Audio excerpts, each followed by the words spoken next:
Si te gustan nuestros contenidos, hacenos el aguante. Sumate a la comunidad de Aijuna. Tu aporte es fundamental para que la radio siga sonando. Suscríbete en aijuna.fm. Con todo lo que se dice, ¿qué mejor que pensarlo a fondo?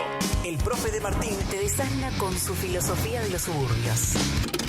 Y hoy lo tenemos al profe Gustavo de Martín, vía telefónica, ¿sí? Me lo imagino, abajo de una galería, disfrutando de la lluvia, ¿por qué no? O capaz que en mucho movimiento. ¿Cómo anda, profe? ¿Bien? Muy bien, Pablo. Buen día a vos y a toda la audiencia de Cruce. Aproveche que la lluvia ayuda a reflexionar, Gustavo. Sí, ayuda y complica también en este tiempo, ¿no? Uh-huh.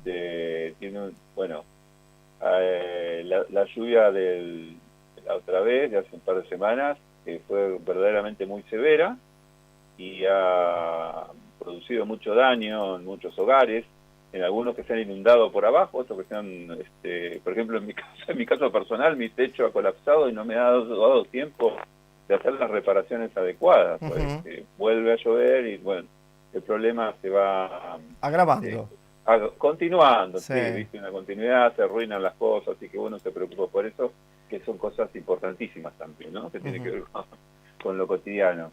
Pero además de eso estamos obviamente en un contexto que, como ya venimos relatando en las diferentes reuniones que tenemos con vos ahí los martes, un contexto de crisis global, por un lado, y la particularidad o la singularidad de nuestro ámbito local, ¿no es cierto? Que además tiene una especie de cruce de discursos que parecieran, por un lado, ser renovados. Me refiero a tensiones políticas que en algún momento caracterizamos como de derecha a izquierda, ultraderecha, ultraizquierda, Uh-huh. y que en Argentina están tomando su perfil particular a partir de la verdaderamente es novedosa la cuestión del anarcocapitalismo convertido efectivamente en un poder ejecutivo, digamos, ¿no?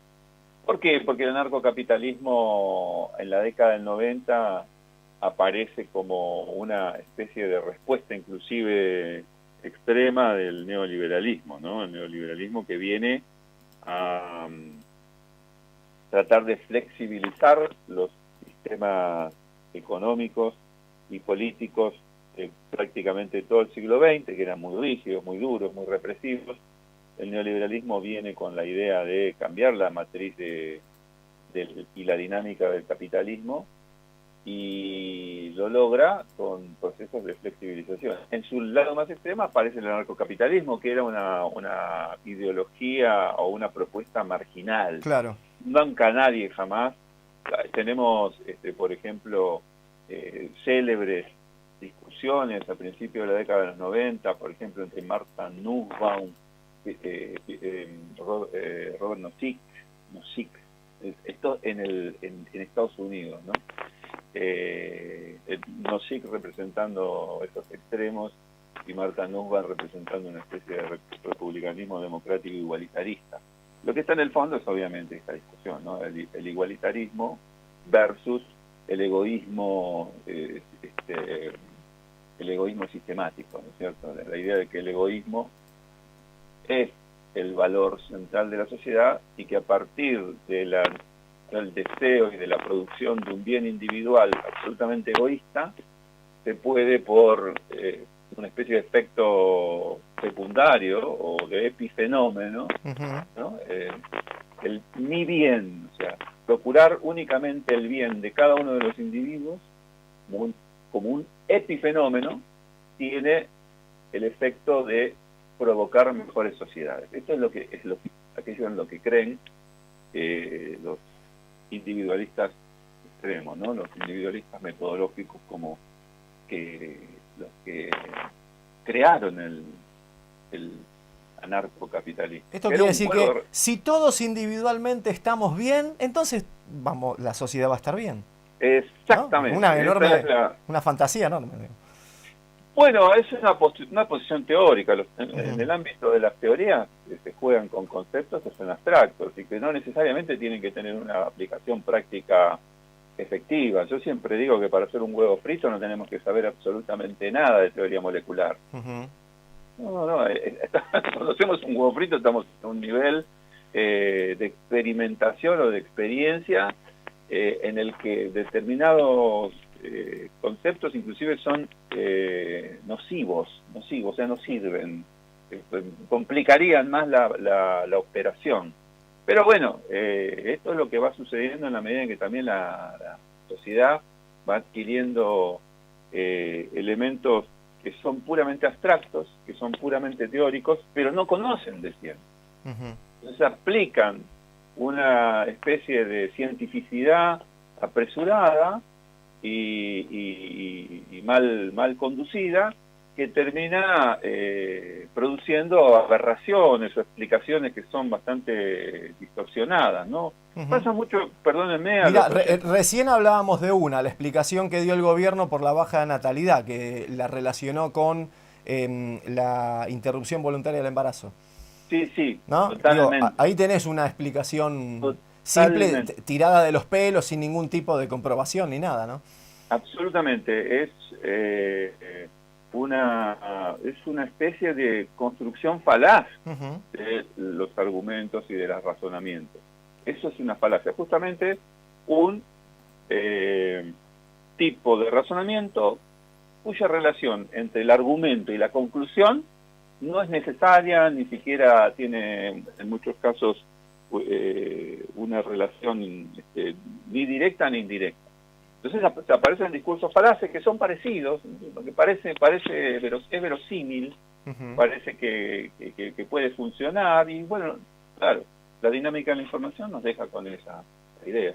Hoy queríamos hablar un poco de esto que está por suceder mañana, que es la presentación del presupuesto universitario nuevamente, ¿no? La presentación de la ley de presupuesto universitario, que se presenta la ley de financiamiento, ¿no? Que se va a presentar mañana. Las universidades, las centrales sindicales y las organizaciones universitarias van a acercarse al Congreso para acompañar la presentación de la ley de financiamiento universitario, que se hace todos los años, ¿no? Todos los años se presenta la ley.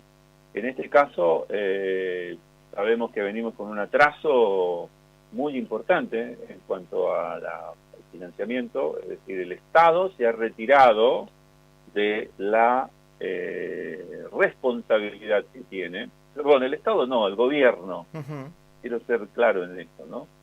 Por ley, las universidades públicas tienen que ser financiadas por el Estado. Esto es un mandato de la Constitución Nacional. Tienen que ser financiadas por la sociedad y el pueblo y la sociedad política argentina. Esto es por ley. Si no se financia, se está yendo contra la ley, se está infringiendo la ley.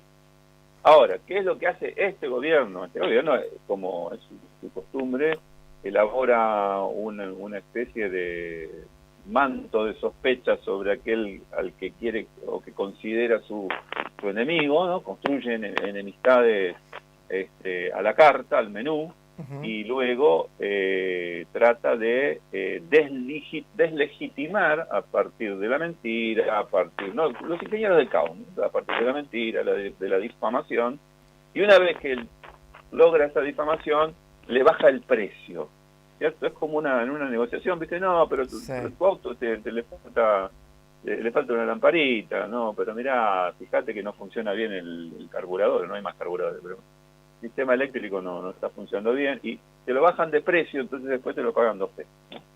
En realidad lo que está haciendo el gobierno es tratar, como no puede deslegitimar a las universidades por la gran demostración de interés que el pueblo argentino ha afirmado y ha reafirmado en las diversas marchas en estos años y en las luchas que se iniciaron en todas las unidades académicas. Entonces lo que hace es mantener el mismo presupuesto para las universidades que en el año 2023. Es el mismo presupuesto. Por lo tanto, las universidades, para poder administrar ese recurso que es escaso, tienen que recurrir a recortar. Y hacia adentro de las universidades se están generando unas tensiones y unos conflictos que son verdaderamente gravísimos. Profe, bajarle el precio, en este caso, sería deteriorar la universidad. Claro, primero trabajan en el orden simbólico. Uh-huh. Primero le bajan el precio desprestigiándolas, acusándolas, metiéndolas en la misma bolsa que otros casos de otras instituciones que por ahí han tenido problemas de corrupción. Uh-huh. Y entonces eso tiene, digamos, ese desmedro en la sociedad digital, en la audiencia digital, que es la mayoritaria hoy en día, tiene una permeabilidad a ese nivel de conflicto. Es permeable el público a ese tipo de conflictividad. Eso es muy interesante también, ¿no? Porque cómo nuestros públicos son permeables a recibir determinada información. Les encanta, les gusta. Hay ahí una cosa psicoanalítica, ¿no? Una cuestión relacionada con el goce. Uh-huh. Porque el goce, en el psicoanálisis, en la concepción del goce, no es una concepción relacionada directamente con algo que tiene que ver con la plenitud. El goce no implica plenitud. El goce implica una tensión que muchas veces es una tensión en la que se produce dolor. El goce muchas veces está relacionado con el dolor.